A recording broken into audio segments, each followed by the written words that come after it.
నమస్కారం. ఈరోజు చాలా శుభదినము. మా పార్టీ గెలవడం, చంద్రబాబు నాయుడు గారు సీఎం అవడం, పవన్ కళ్యాణ్ గారు డిప్యూటీ సీఎం అవ్వడం, అన్ని పార్టీలు గెలవడం నాకు చాలా సంతోషంగా ఉంది. ఇక్కడ ఈ వార్డులో మాకు ఎన్నో సంవత్సరాల తర్వాత మెజార్టీ వచ్చింది. అంటే మా మీద వాళ్ళకి నమ్మకం వచ్చింది.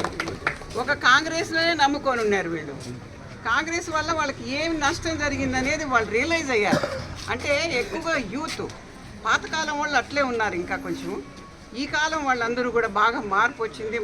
మార్పులో వాళ్ళు ఒక మెజార్టీ తెచ్చారు. ఇక్కడ మాకు ఫ్యూచర్ కూడా వాళ్ళదే. వాళ్ళకు కూడా మేము చేయాల్సిందంతా చేస్తాం. అప్పుడు ఒక 20-25 ఏళ్ల క్రితం గోపాలన్న చేసిందే ఇక్కడ అభివృద్ధి, తర్వాత ఏది జరగలేదు. కానీ వాళ్ళు ఒక నమ్మకంతో ఉన్నారు, ఒక వేలో పోయారు ఇక్కడ. కానీ ఎవరు చేస్తారు మనకి బాగా అనేది ఆలోచించుకొని యూత్ అంతా వాళ్ళ ఇండ్లల్లో మాట్లాడి, తల్లిదండ్రులతో మాట్లాడి చేయడం చాలా సంతోషం. తర్వాత చంద్రబాబు నాయుడు గారు ఆయన ఏం చేస్తానన్నారో అది తప్పకుండా ఇంప్లిమెంట్ చేస్తున్నారు. ఫస్ట్ టైం 7,000 అంటే పెన్షన్ వాళ్ళకి లాస్ట్ 3 months కూడా 1,000 యాడ్ చేశారు, ఇచ్చారు. ఇటువంటి వాళ్ళు నేను అనుకోవడం రాష్ట్రంలో కాదు, దేశంలో కూడా ఇదే మంది ఫస్ట్ టైం మనమే ఇస్తున్నాం ఇక్కడ. తర్వాత ఇంకా మిగతా వాళ్ళకి ఇట్లా వికలాంగులకి మామూలుగా 5,000, 4,000, 3,000లోనే ఉన్నింది పోయినసారి జగన్ పాలనలో. కానీ ఇప్పుడు మేము దాన్ని ఇంకా ఎక్కువ చేస్తున్నాం.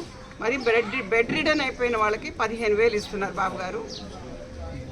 ఇంకా చెప్పుకుంటా పోతే పోయినసారి ఏమేమి చేశారో అవన్నీ మళ్ళీ మొదలు పెడుతున్నారు బాబు గారు. అది మాకు చాలా సంతోషం. ఎందుకంటే ఎక్కడైనా డెవలప్మెంట్ కావాలి. డెవలప్మెంట్ అనేది ఎక్కడా లేదు. ఈరోజు నేను తొట్టంబేడు పోయేసి వచ్చాను, దగ్గర ఒక 10 ఊర్లకి. అవి కూడా SC STలకి.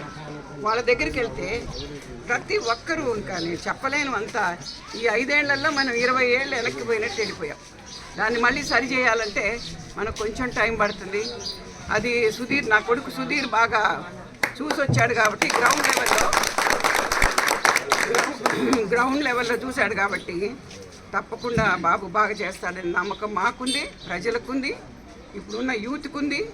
ప్రతి ఒక్కరూ బాబు వెనకాల నడుస్తారు కూడా. గోపాలన్న పాలన మళ్ళీ వస్తుందని అందరూ కోరుకుంటున్నారు. తప్పకుండా వస్తుంది గోపాలన్న పాలన.